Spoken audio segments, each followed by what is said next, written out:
The notice came at 4 in the morning, slid under the door of a bakery that had been in her family for 31 years, and Greta Hollis read it standing in flour up to her wrists. Final notice of compliance seizure. 7 days. She had stopped being surprised by the paper weeks ago. What she noticed now was the timing. They always delivered before dawn, when no neighbor was awake to witness it, when there was no one to ask why a bakery that had passed 3 health inspections in a row had suddenly failed a 4th one nobody could name. She set the notice on the marble counter, next to the dough she'd been folding, and she did not cry. She had learned, somewhere in the last few months, that crying was a sound men like the ones doing this listened for. So she folded the dough again. Quarter turn. Press. Fold. The same motion her grandmother's hands had made, the same motion her own would make whether the building was hers in a week or not. At 6, the man in the grey coat came. He did not introduce himself the first time he'd come, and he didn't bother now. He stood in the doorway with the bell still trembling above him and looked at her the way a man looks at a problem on a list. Something to be crossed off before lunch. "You're still here," he said. "It's a bakery," Greta said. "I bake." He smiled without any warmth in it and let his eyes travel over her once, slow, the way certain men did when they wanted you to feel watched. "You know," he said, "I keep telling them a woman your size shouldn't be this hard to move. One push and most people fall over." He tapped the notice on her counter with 2 fingers. "You're making this difficult for no reason. Sign. Take what we're offering. Go be large and slow somewhere that isn't worth money." Greta didn't flinch. She'd made peace with her body a long time ago. Long before any of these men decided it was a thing they were allowed to comment on. And the insult landed on her the way rain lands on a window. She heard it, and it changed nothing inside. She wiped her hands on her apron, deliberately, and asked him one question. Quietly. The way you ask something you already half know the answer to. "Who do you actually work for?" For just a second. Half a second. The smile slipped. He hadn't expected the question. He'd expected pleading, or shouting, or tears, the things the others must have given him. Not a calm woman in a flour-dusted apron looking at him like he was a math problem that hadn't been solved correctly. "Sign by Friday," he said, and left. But he left too fast. And Greta stood in the grey morning light, watching the door swing shut, and thought, people who have nothing to hide don't walk out on a question. She didn't know yet how right she was. She didn't know the man in the grey coat would be dead inside a month, or that the thing he was hiding sat above a name she'd never heard. A name that, 3 days from now, would be bleeding out in the alley behind her own back door. She went back to the dough. The bakery emptied by 2, the way it always did now. Fewer customers every week, suppliers who suddenly couldn't deliver, a slow, strangling so quiet you could almost convince yourself you were imagining it. She closed early. She always closed early these days. There was nothing left to sell by 3 o'clock, and standing behind an empty counter was its own kind of humiliation, the kind that didn't need a man in a grey coat to deliver it. It was past midnight, closer to 3, when she took the trash out. She'd done the night's first bake out of a habit her body would not let her break, set the warm loaves to cool on the rack by the back door, and then found she couldn't sleep, because the notice was still on the counter, and her grandmother's proofing baskets were still on the shelf, and somewhere between those 2 facts was a grief she didn't have a name for. So she carried the bins out the back, into the alley that ran behind the row of shops, where the streetlight had been broken for a month and nobody had come to fix it. That was where she found him.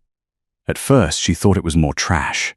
A heap of dark fabric against the brick, the way a dropped coat looks like a body until your eyes adjust. Then the heap breathed, a wet, dragging sound, the sound of a lung working too hard for too little. She crossed the alley before she'd decided to, knelt on the whetstone, and turned him toward the thin light from her own doorway.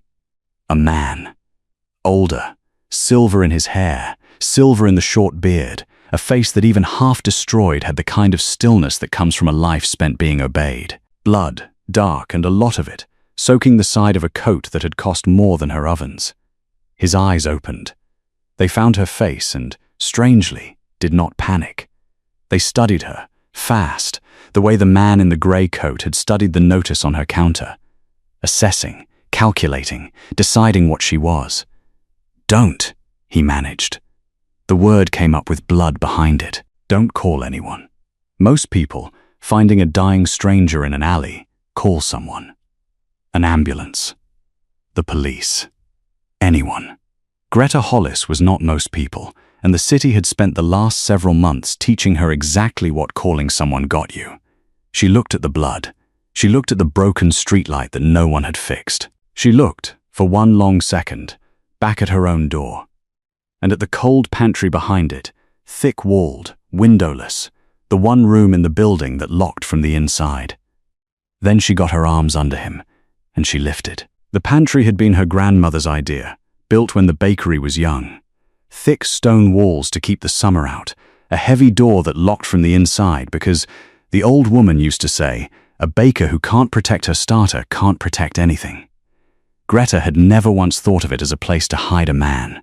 Tonight, it became one. She laid him on the long work table where she usually rested the cooling racks, and she worked on him the way she worked on everything, without panic, without wasted motion. She had no medical training.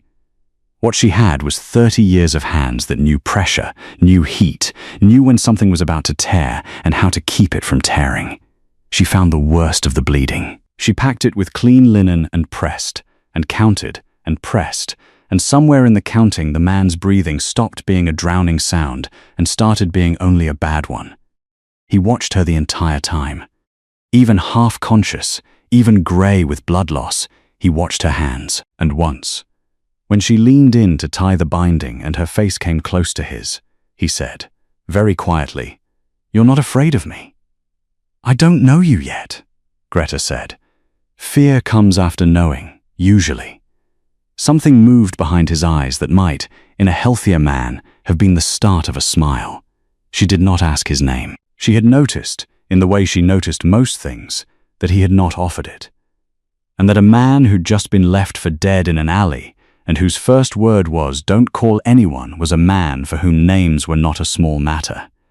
She noticed the coat, the watch still on the wrist, even after whoever did this had been close enough to do it, which meant they hadn't robbed him. They'd come to kill him and nothing else. She noticed his hands. No calluses, no rings, nails clean even now. Not a man who worked. A man who decided. By the time the grey light came up again over the alley, she knew 3 things about the stranger in her pantry without him having told her one of them. He was wealthy. He was important enough that someone had wanted him gone and careful enough that they'd had to ambush him to do it. And he was afraid of exactly one thing. Not dying. He'd been calm about dying, but of the wrong person learning he was alive. She didn't open the bakery. For the first time in 31 years, she hung the closed sign on a weekday and locked the front, and the strange thing was how little anyone noticed. That was the part that had taken Greta the longest to understand these past months. Not the cruelty of what was being done to her, but its quietness. No one came to ask why the lights were off. The street had already started treating her shop like a thing that was halfway gone. It had begun in the spring. A letter, the first one, citing a code violation that her own inspector, a man who'd eaten her bread for a decade, couldn't find when he came to look. Then her flour supplier called, embarrassed, to say he couldn't deliver anymore, no reason he could give her. Then the bank, where her grandmother had banked, where Greta herself had banked her whole life, suddenly found her loan under review. Each thing alone was survivable. Each thing alone could be explained away. It was only when you stood back and looked at all of them together that you saw the shape of it. Someone with reach, someone patient, was strangling her shop on purpose, slowly, the way you'd drown something you didn't want to leave marks on. She had tolerated it longer than she should have, and she knew why, and she was honest with herself about the why. Because the bakery was the last room in the world that still had her grandmother in it. Because leaving felt like burying the woman a second time. Because fighting required first admitting she was being attacked, and admitting that meant admitting she couldn't simply work harder and bake better and have it be enough. And Greta had spent her whole life believing that being good at the thing was a kind of armor. The last few months had been the slow education that it was not. You could be the best baker on the street and still be erased by someone you'd never met for reasons that had nothing to do with bread. So she had stayed calm and kept folding the dough. And she had started, quietly, to watch to write down which mornings the grey coat man came, to notice the unmarked car that idled at the end of the block on the days her suppliers cancelled. She didn't have a plan yet. She had the habit, bred into her by a lifetime of early mornings, of seeing the city while it thought no one was looking, and a growing, wordless certainty that the people doing this to her were not as careful as they believed. On the second night, the stranger was strong enough to sit up and to lie. "I'll be gone by morning," he said. "You won't see me again. It's better for you." "You can't stand," Greta said, setting a bowl of broth beside him. "You'll be gone by morning the way a dropped plate is gone by morning." He looked at the broth, then at her, recalculating. She could see him doing it, see the machinery of a man used to controlling rooms running up against a woman who controlled this one. "Why?" he said slowly. "Haven't you asked who did this to me? Anyone else would have asked." "Because you don't want to call anyone." Greta sat down across from him, unhurried. A man who's just been left to die doesn't refuse help unless help is the thing he's most afraid of. Which means it wasn't a stranger who put you in my alley. It was someone you'd normally call. She watched the words land. It was someone you trust. The stranger went very still, and in that stillness, in the flicker of something that was not quite grief and not quite fear, she saw she'd struck the exact center of it. "There are two of them," he said finally, so low she had to lean in. "The one who did the cutting, and the one who sent him, the one I'd have trusted with my life. The man holding everything together while they all believe I'm already cold." His jaw tightened. By now they think it worked. By now my own house is being handed to him, and everyone in it is bowing to the man who arranged my funeral. Across the city, in a room with better light than this one, that man was already accepting condolences. She found it in her own handwriting. The notebook was nothing. A flour-stained ledger she kept by the register, the kind every shop has, where she'd started jotting things down in the spring, not because she had a plan, but because writing a thing down was the only way to prove to herself she wasn't imagining it. The morning the grey coat man first came. The afternoons the unmarked car idled at the corner. The night her flour delivery was cancelled with no reason given. Small entries. The diary of a slow strangling. She was reading it by candlelight in the pantry, the stranger asleep an arm's length away when her own pen stopped her cold. 3 nights ago, the night she'd found him bleeding. She'd written something that morning, before the alley, before any of it. A single line, the kind of thing she noted out of habit and never thought about again. 2:40 a.m. couldn't sleep. Dark sedan, no plates, idling mouth of the alley. 2 men. Gone by 3. She had seen them. Not the men in the abstract. Those men, that car, that night. She'd stood at her dark upstairs window, unable to sleep, and watched a plateless sedan sit at the mouth of her alley at 20 to 3 in the morning. And she had thought nothing of it. Because for months now, strange cars had idled near her shop, and she'd taught herself to file them away as part of the slow erosion of her life. She had watched the men who left this stranger to die, and she had mistaken them for the men who were killing her bakery. Because they were the same men. The realization arrived the way the truest things did. Quietly, with no thunder in it at all, a key turning in the one lock it had been cut for. The car that came on the mornings her suppliers cancelled. The car at the mouth of her alley, the night a powerful man was carved open and left for the trash. One network. One hand reaching into 2 pockets at once, closing its fist around her grandmother's bakery and, in the same motion, around the throat of whoever this man asleep beside her really was. She sat very still and let it settle, the way she let a dough settle before she decided what it would become.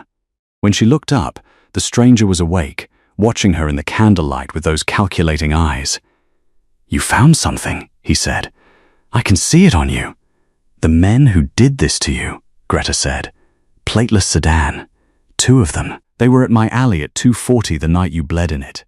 She turned the notebook so the candle lit her own handwriting. "And this same car has been parked outside my shop on every single morning a supplier suddenly couldn't deliver to me. For months." She watched his face.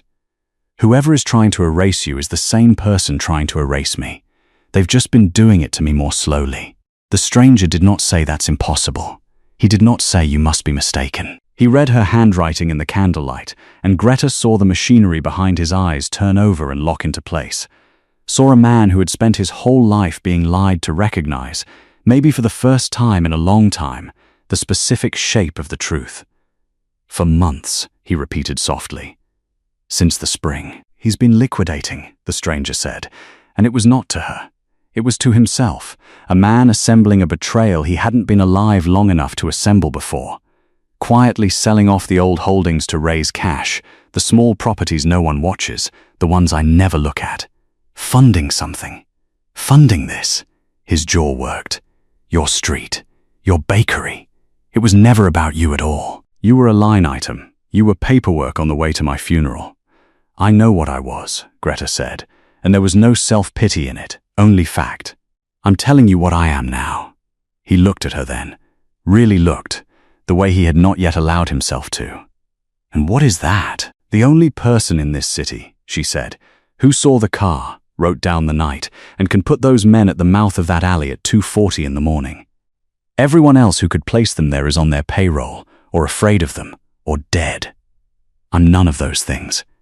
She closed the notebook. I'm a woman they decided was too large and slow to matter. They said it to my face. So they were careless in front of me, because they were sure I was nothing. That carelessness is the only weapon either of us has. For a long moment he said nothing. Then he told her the thing he had refused to tell her for 2 days, the thing a man like him did not give away. Enzo, he said. Enzo Carrera. She knew the name the way you know weather. Not the details, but the weight of it. A name that meant do not. It should have frightened her. It didn't, quite, and she understood why. A name only has power over you if you still believe the world rewards you for staying out of its way. Greta had stopped believing that the morning a man in a grey coat told her to go be large somewhere that wasn't worth money. All right, Enzo Carrera, she said. Then here are my terms. He went still. She doubted anyone had said those words to him in years. You're going to want to fix this with everything you are, Greta said. Call your people, the ones still loyal. Burn it all down. Make the man who did this disappear. I can see it in you already. She leaned forward, candlelight between them. But you don't know which of your people he's already turned, and the moment anyone learns you're breathing, you lose the only thing keeping you alive, that he thinks you're dead. So we do this my way. Slowly, quietly, the way they came for me. Her voice did not rise. It never rose. This is my fight too. My grandmother's shop is in it. I'm not helping you out of pity, and I won't be paid off, and I'm not your charity. We find him together, and we prove it in a way no one can bury. Or you walk out my door right now and try your luck with the men you used to trust. Enzo Carrera, a man who had not been told no in a decade, a man whose attraction had always been bought or feared into existence.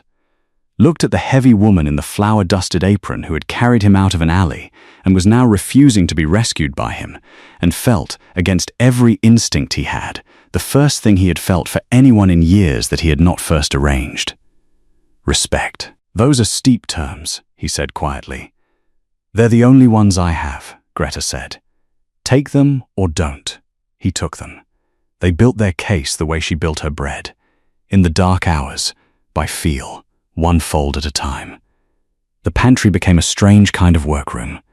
By day, Greta kept the closed sign hung and the front shutters down. By night, she spread her flour-stained ledger across the work table beside the cooling racks, and Enzo Carrera, propped against the stone wall with a baker's tea towel still knotted around his ribs, taught her to read the thing she had been collecting without understanding it. She had the raw observations. Dates, cars, cancellations, the grey coat man's mornings. He had the map those observations belonged to, which cancellation meant a supplier had been leaned on and which meant money had changed hands. What it signified that the pressure on her shop had escalated in March and gone quiet in May and surged again 3 weeks ago. That's not erosion, he said, tracing her own handwriting with a finger that had gone steadier each night. That's a schedule. Someone needed this property clear by a date. They sped up when the date got close. He looked up. When does the notice say you have to be out? Friday. Then Friday is the date he needs the money. He never said the name.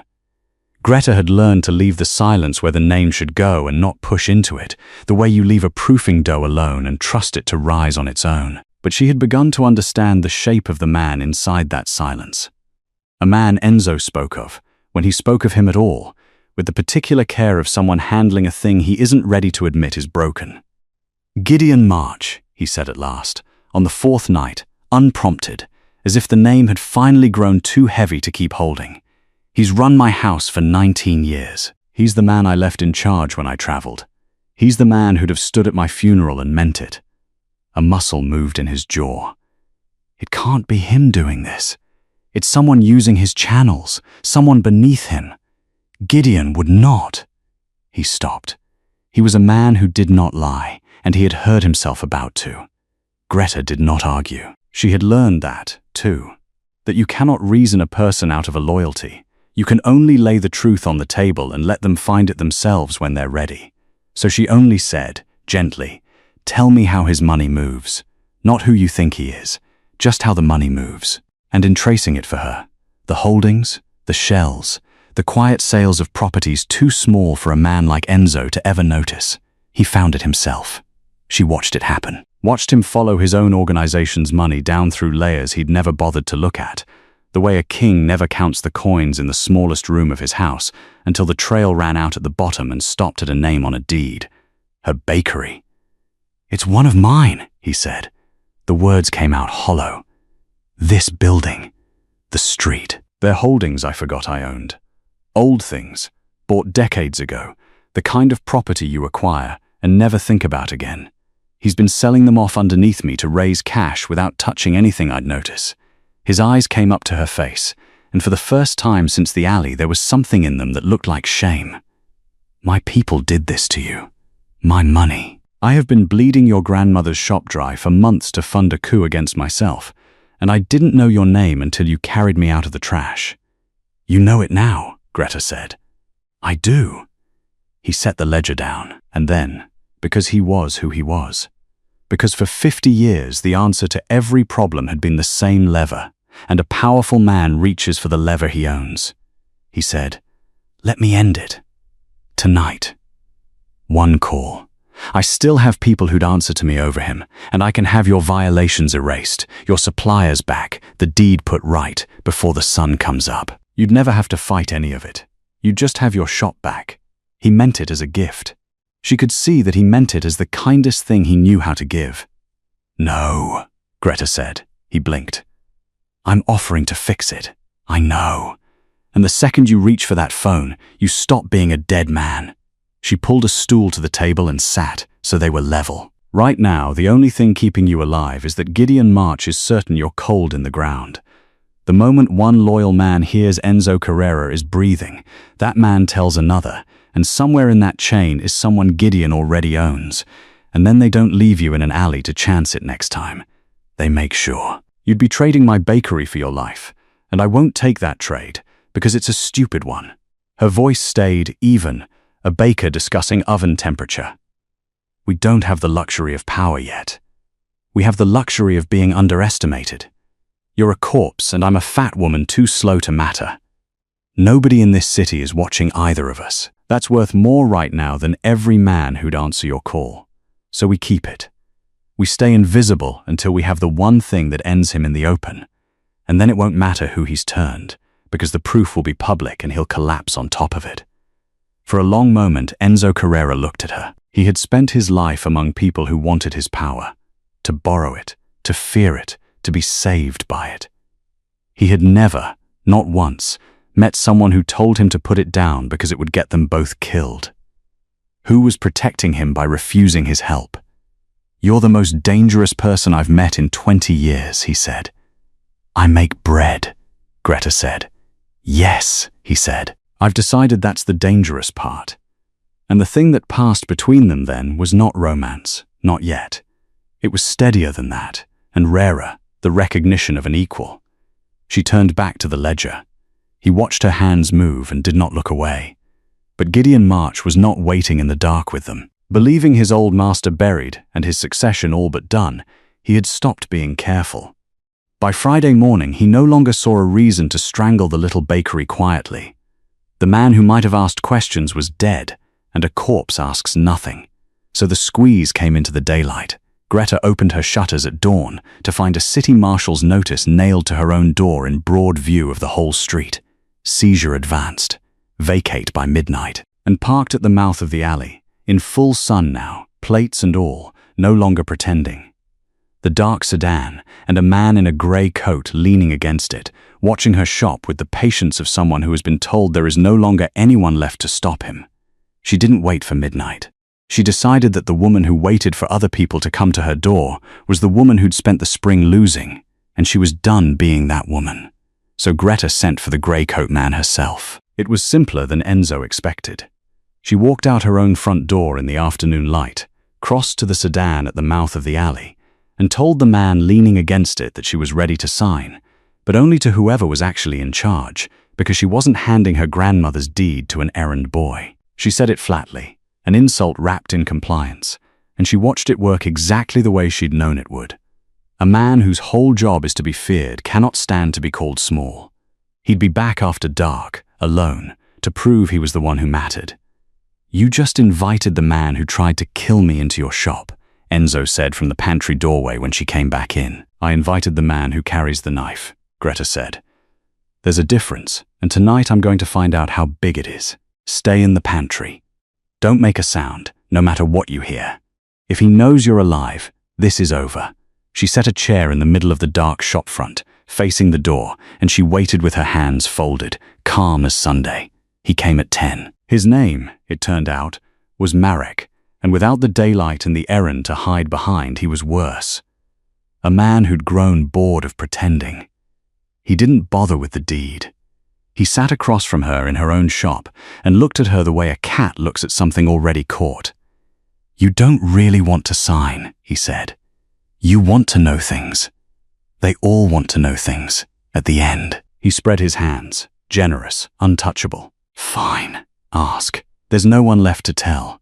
So she asked, quietly, "Was it you in the alley 3 nights ago?" And because he believed Enzo Carrera was 3 days dead and rotting, because he believed the only witness was a fat baker who'd be homeless by morning, Marek smiled and gave it to her like a gift. "That was good work," he said. Old man never saw it coming. Walked right into it, right where he was supposed to be. He leaned back. "People think it's hard, doing a man like that. It isn't. You just have to be patient. I sat in that alley half the night waiting for him. Since midnight, in the cold, for one old man." He shrugged. "Worth it." Greta did not move. On the surface, she was a woman absorbing a confession, going pale, going still. Exactly what he wanted to see. Underneath, something had gone bright and cold and certain because he had just told her a lie without knowing it was one, and the lie was the whole case. Since midnight. She had watched that alley from her dark window that night, unable to sleep. She had written it down in her own hand, hours before she knew any of it would matter. 2:40 a.m. dark sedan, no plates. 2 men. Gone by 3. The sedan had not been there at midnight. It had not been there at 1 or at 2. It had arrived at 20 to 3 and was gone 20 minutes later. Marek had not waited half the night for anyone. He had arrived at a precise moment, done a precise thing, and left. As if he'd been told, to the mind, exactly when a careful man who trusted almost no one would be alone in that particular alley. "You weren't there since midnight," she said. It wasn't an accusation. It was almost gentle. Something flickered across his face. "What? You came at 2:40. You were gone by 3. 20 minutes. She unfolded her hands. "I know, because I was awake, and I watched this street, and I wrote it down before I had any reason to. You didn't hunt him, Marek. You didn't sit in the cold being patient. You showed up at the exact minute he'd be there, and you left before anyone stirred." She tilted her head, and she asked him the only question that mattered, the one she'd been walking him toward since he sat down. "So who told you? Who knew where Enzo Carrera would be, alone, at 2:40 in the morning? Close enough to hand him to you to the minute?" The smile came off Marek's face. Because he didn't know the answer, and that was the point. He'd never known. A man like Marek is given a place and a time and a name. He doesn't ask who drew the map, because asking gets men like him buried beside the work. He was the hand. He had never once seen the mind that aimed it, and watching it arrive on his own face. The slow, sick understanding that the only people who could have known Enzo's private movements that night were the 3 or 4 men at the very top of the house, and that if the old man's death ever came into question, it would be Marek holding the knife while those clean hands stayed clean. Greta saw him understand exactly what he was. Not the architect of anything. The lock they'd hang it on. The receipt. "You should be more frightened of the man who sent you," Greta said softly, "than of anyone you were sent after. He picked you because you're the one they can afford to lose." Marek stood up so fast the chair scraped. He didn't threaten her. He didn't finish the seizure. He walked out of her shop into the dark, fast, too fast, a man who has just felt the floor move under a thing he thought was solid. And Greta let him go, because a frightened tool is more useful loose than caged. From the pantry, through the thin door, Enzo Carrera had heard every word. When she opened it, he was on his feet, gripping the frame, his face the color of ash, because he had just listened to a stranger prove, in 20 quiet minutes, the one thing he had refused for 19 years to let himself believe. Only one man in the world knew where he would be that night. He had told that man himself. He said the name himself. She didn't have to take it from him. Gideon. Enzo lowered himself onto the baker's stool because his legs would no longer hold the weight of it. "I called him from the car that night, before the alley. I told him where I was going, that I'd be alone, that I wanted no men with me." His voice had gone flat, the flatness of a man reading his own sentence aloud. "I told him the time. I have told that man every private movement of my life for 19 years, because there was no one on this earth I trusted more. There was no map, Greta. There was only me, handing it to him." Greta said nothing. There was nothing to say that the truth wasn't already saying better. "I kept telling myself it was someone beneath him. A short, broken sound that wasn't a laugh. Someone using his channels. I built the whole case in my head so the bottom of it would never be him. And you walked a knife man through 20 minutes of arithmetic and took the floor out from under it." He looked up at her. "Why him? He had everything of mine already. He ran all of it. Why would he need me dead?" "You're asking the wrong question," Greta said gently. "You're asking what he wanted to take. Men who only want to take don't risk this much. He could have stolen quietly for years and you'd never have looked." She sat across from him. "You said it yourself. He'd have stood at your funeral and meant it. I believe that. I think he isn't doing this because he hates you. I think he's doing it because he loves the thing you built more than he loves you. And somewhere along the way, he decided you'd become the danger to it. That you'd gone soft. That the only way to save what you made was to remove the man who made it." She let it sit. "He's not betraying you for money, Enzo. He's betraying you to rescue you from yourself. That's the kind of man you can't reason with. He thinks he's the hero of this." Enzo was quiet a long moment. "That's worse," he said finally. "Yes," Greta said. "It always is." And then the night, which had already given them one catastrophe, gave them the second. It came as a smell first. Greta knew smells the way other people knew faces, and this one was wrong, sharp and chemical, and threaded under the door from the front of her shop. She was on her feet before she'd named it. Smoke. Not the clean smoke of an oven. The other kind. She got the pantry door open and the front of the bakery was already breathing orange behind the shutters. Someone had splashed something along the base of the door and the window frames, the old dry wood her grandmother had set with her own hands 60 years ago, and it had caught like paper. Through the gap in the shutters, she saw him for half a second in the firelight at the mouth of the alley, not Marek. A taller figure, still, composed, watching the building burn with the calm of a man supervising a task. Then gone. Marek had run frightened into the dark and run straight to his master. And Gideon March, learning that a baker had taken his receipt apart in 20 minutes.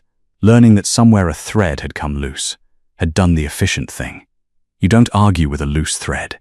You burn the whole garment. It was the exact shape of her oldest fear, arriving in the flesh. For months, a faceless network had been strangling her grandmother's shop slowly, quietly, with paper. Now it had simply decided to erase it in an hour, with fire, the way you'd cross out a line you no longer needed. Everything her grandmother had been, every early morning of Greta's life, the last room in the world that still held the old woman. All of it going to ash because Greta Hollis had made herself inconvenient to a powerful man. She stood in the heat and the smoke, and she felt the thing he was counting on her to feel. Grief. Panic. The collapse. And then she went still. It was not calm. It was the opposite of calm. It was the stillness Enzo had seen in her in the alley, in the candlelight, the stillness that came over her when everyone else's hands started shaking. And he understood, watching her now in the firelight, that it was everything in her gathering to a single point. She was not looking at the fire. She was looking through it, at the man who'd set it, running him backward through every move he'd made tonight. Because Gideon March had just made a mistake. He'd burned the shop to destroy evidence. But evidence of what? The seizure was legal paper. Fire didn't help him there. Marek's confession was in Greta's head, not in the building. Fire couldn't reach it. There was only one thing in this bakery worth burning. Only one thing whose destruction was worth the risk of an arson at the scene of a man's almost murder. And the fact that Gideon had decided it was worth that risk told Greta something he hadn't meant to tell her.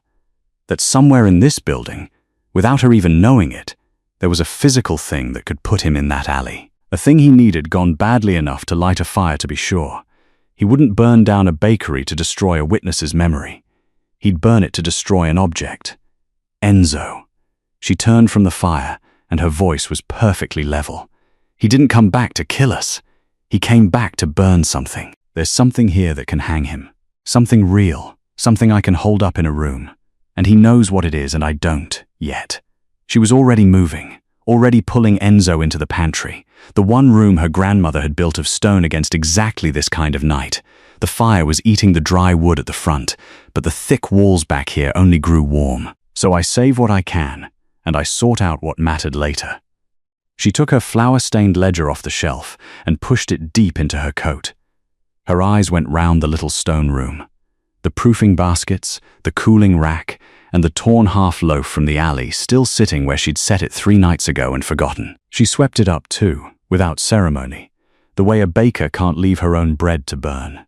Then she got the rear door open and pulled Enzo out into the cold alley, and behind them the front of the shop roared while the stone room held. She did not know she had just carried the whole case out in her coat and her hand. Gideon March had set fire to the one wall in the city built to outlast him, and the only thing that could end him had been sitting inside it the entire time, an arm's length from the man he thought he'd already killed. The thing Gideon March had burned a building to destroy had been sitting in her pantry for 3 days, an arm's length from the man he thought he'd killed.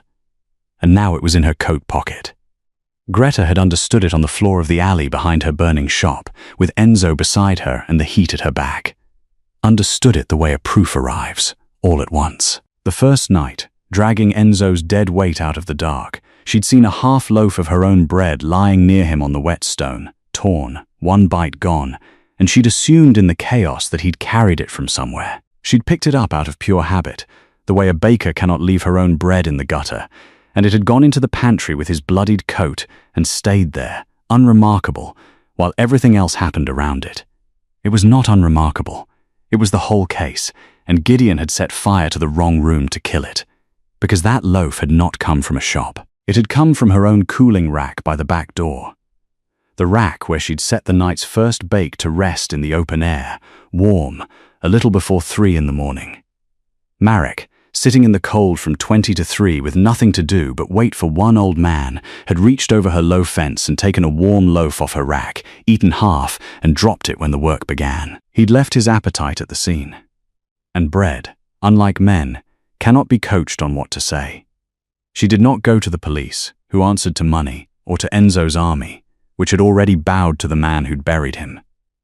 She went to the only room that mattered, the heads of the house, the captains who had served Enzo for 30 years and now stood ready to recognize Gideon March as his successor. Before she went, Enzo had given her 3 names. The oldest men in the house, men whose loyalty had been set in place years before Gideon March ever walked through his door, the only 3 he would still stake his life on, and a single phrase only they would know he'd send. It was enough to get a stranger through the door. They did not believe her. They came because the alternative was believing nothing, and old men who have lost a leader will cross a room on the chance of a ghost. Gideon was already speaking when she entered, composed, grey-templed, grief worn like a good coat. He was telling them the story he'd built, that Enzo had been taken by a rival faction near midnight in a deal he'd gone to alone against all advice, that by the time any of them knew, it was hours done, that the house had been nowhere near it. A clean story. Rivals. Midnight. We were all home. It was airtight. He had made certain of that. He was a man who could not abide a loose thread, and he had woven a timeline with none. That was the noose. He just hadn't felt it yet. That isn't what happened, Greta said, into the quiet, and every head turned to the heavy-set woman in a smoke-stained apron, and she watched them decide she was no one. She let them. Being no one had kept her alive this far. She set the loaf on the table. My name is Greta Hollis. I bake on the street where Enzo Carrera was left to die. This is my bread, off my own rack, the night it happened. She looked at Gideon, calm as Sunday morning.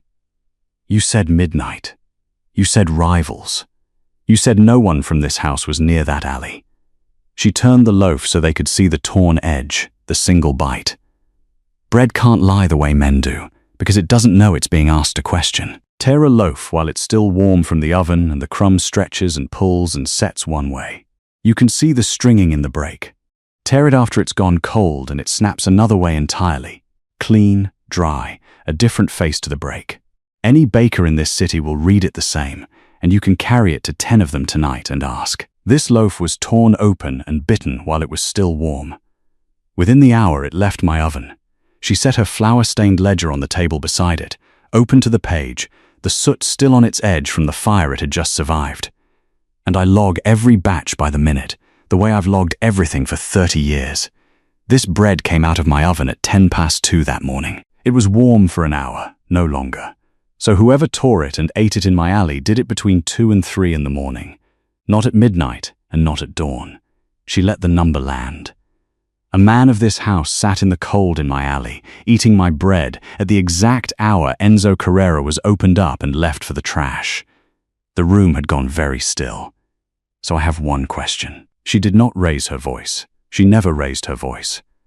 If it was rivals at midnight, and the whole house was home in its beds, then whose man was in my alley at 2:30, warm bread in his hand, waiting? And who in this room is the only one who knew Enzo would be there, alone, at that hour, close enough to send him? Gideon March smiled, the patient smile of a man brushing off a fly. She's a baker, he said to the captains. She lost her shop tonight. She's grieving, and she's confused, and she's nobody. You'll hang the future of this house on a woman's loaf of bread and a number she scribbled in a ledger? He told me his man waited there since midnight, Greta said. Marek did. To my face. He was proud of it. But he came at 2:40 and was gone by 3. I watched it from my window and wrote it down before I had a single reason to. The bread agrees with my window. The bread agrees with the kill. The only thing in this room that disagrees is the man who needs all of you looking at midnight. She tilted her head.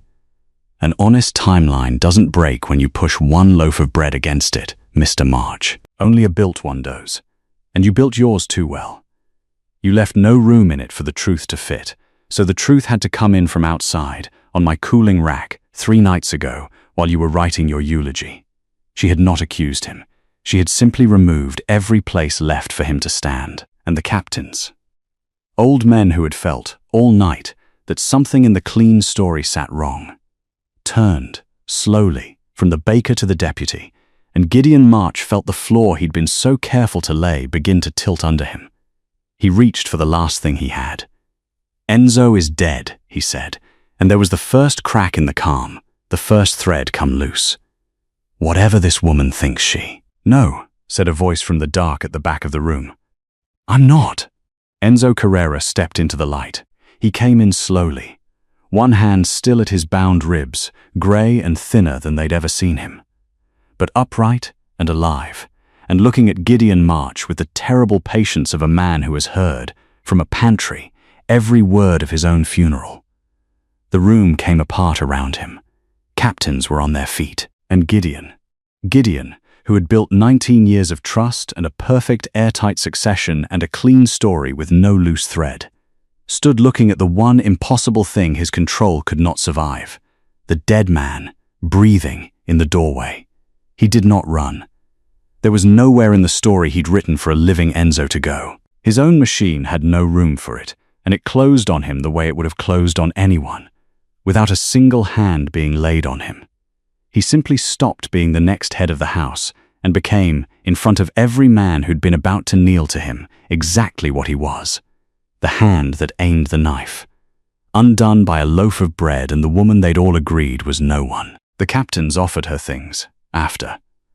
That was the part Greta hadn't expected. That men who'd looked through her an hour earlier would, once the room turned, fall over themselves to put the world at her feet. They offered to rebuild the bakery, grander than it was.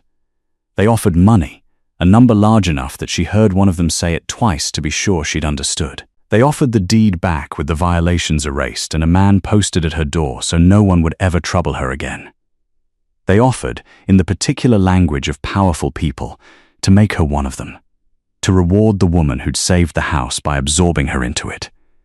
She turned all of it down. Calmly, the way she turned down everything she didn't want. "You'll fix the paper," she said, "because the paper was a lie and lies should be unmade. I'll take my deed, clean, the way it was before any of you touched it, not as a gift, as a correction." She let that sit. "I don't want a grander bakery. I want my bakery. The dry old wood and the oven that runs hot on the left and the proofing baskets my grandmother set on the shelf with her own hands. You can't give me those. They were never yours to give. The fire took some of it and I'll rebuild what the fire took. Myself, slowly, the way she built it the first time. I don't need you to make me bigger. I was never too small. You only thought I was." No one in the room had an answer for that. She hadn't expected one. She rebuilt it herself, in the end.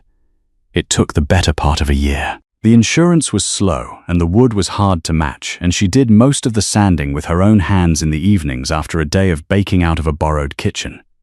And she would not have had it any other way, because a thing handed to you whole is a thing you never truly own, and Greta Hollis had spent enough of her life being handed verdicts about what she was. This one she'd write herself.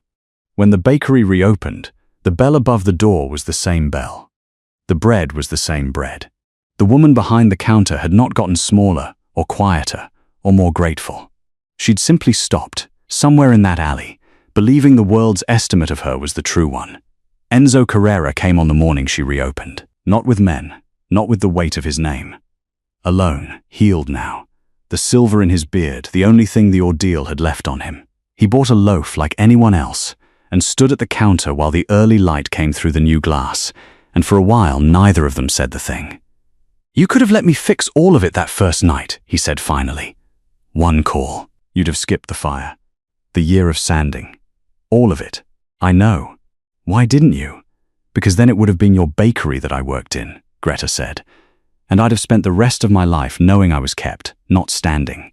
I'd rather have the year of sanding and own the floor under my feet." She slid his change across the counter. "You don't fall for people you rescue, Enzo. You feel responsible for them. I didn't want to be something you felt responsible for." He was quiet a moment. "That isn't what I feel." "I know that too," she said.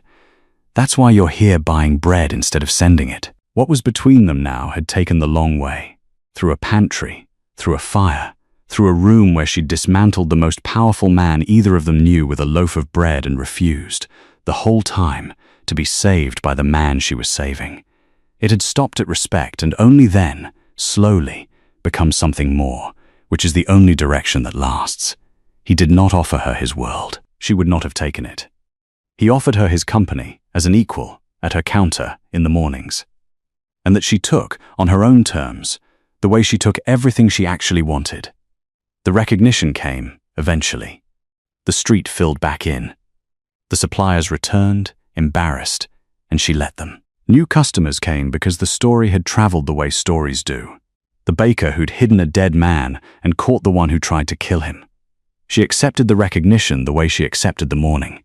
Glad of it, warmed by it, and no longer needing it to know the worth of her own hands. She'd known that the whole time. It only took the rest of them a fire to find out. Here's what I want to know from you tonight. First, the puzzle. Did you catch Gideon March before Greta laid the bread on that table? Was there a moment, a word, a story told just a little too cleanly, where you knew the man grieving the loudest was the man who'd held the knife? Tell me when you saw it. I read every one of these. And then the real question, the one this story was always about. Have you ever been pushed out of something you built? A job, a business, a place that was yours, by people who decided you were too small, too quiet, too easy to move? Did you stay calm and win it back with nothing but your own mind and your own hands? Or are you still standing in that fight right now? Tell me below. Someone reading this needs to hear that they're not the only one who was underestimated and didn't break. If this one reached you, subscribe and stay close. There's a new story every week, and every single one is about someone the world was sure didn't matter, right up until the moment she did.